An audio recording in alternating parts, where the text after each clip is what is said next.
পূর্ব মেদিনীপুরের মধ্যে লুকিয়ে আছে দ্বিতীয় তারাপীঠের মন্দির। তো বন্ধুরা, তোমরা কি জানো এই মন্দিরটা কোথায়? তো আমি 1 মেতে গিয়েছিলাম এই মন্দিরে, আর বিশ্বাস করো একদম বীরভূমের তারাপীঠের মতোই অনুভূতি। কোথায় এই জায়গা, কিভাবে যাবে আর কেমন অভিজ্ঞতা, সবটাই দেখাবো এই ভিডিওতে, তাই ভিডিওটা শেষ পর্যন্ত দেখতে থাকো। তো 1 মে ছুটির দিনটা একটু স্পেশাল করতে আমি বেরিয়ে পড়লাম পূর্ব মেদিনীপুরের পাঁশকুড়া থানার অন্তর্গত ছোট্ট গ্রাম চকগোপালের উদ্দেশ্যে। তো পাঁশকুড়া ঘাটাল রোড ধরে যেতে যেতে চারপাশে গ্রাম্য পরিবেশ, সবুজ মাঠ আর শান্ত রাস্তা, মনটা একেবারে ফ্রেশ হয়ে গেল।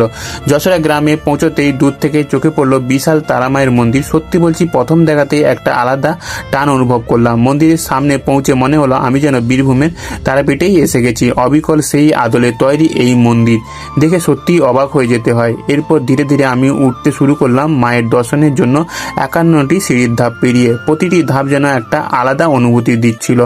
উপরে পৌঁছে প্রথমে মায়ের দর্শন করলাম। সত্যি বলছি, সেই মুহূর্তটা ভাষায় বোঝানো খুব কঠিন। একটা অদ্ভুত শান্তি, একটা আলাদা অনুভূতি, মনটা একেবারে ভরে গেল। আর মন্দিরের পাশেই রয়েছে বামাখ্যাপার আশ্রম আর একটি বড় শ্মশান। তো এই জায়গাটা শুধু একটা মন্দির নয়, একটা সম্পূর্ণ আধ্যাত্মিক পরিবেশ। এখানে পুজো হয় সম্পূর্ণ নিয়ম মেনে এবং নাম ও গোত্র ধরে পুজো দেওয়া যায়। আর তুমি চাইলে ডালি নিয়ে আসতে পারো বাইরে থেকে, অথবা এখানে কিনতেও পারো। তবে একটা জিনিস মনে রাখবে, প্রসাদে এখানে বাতাসা দেওয়া যায় না। তো মন্দির ঘোরার পর কিছুটা সময় কাটালাম চারপাশে। খোলা মাঠ, সুন্দর করে সাজানো পরিবেশ, একটা শান্ত গ্রামের ফিল হচ্ছিল। 1 মের দিনটা আমার কাছে খুব স্পেশাল হয়ে রইল।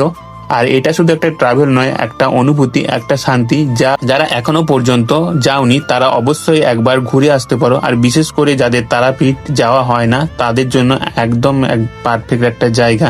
তো তোমরা কিভাবে যাবে? পাঁশকুড়া স্টেশন থেকে ঘাটাল রুটে যশোরা কালীবাজারে নামলেই টোটো বা টেকার পাওয়া যাবে। আমি গুগল লিংক দিয়ে রাখছি ডেসক্রিপশনে।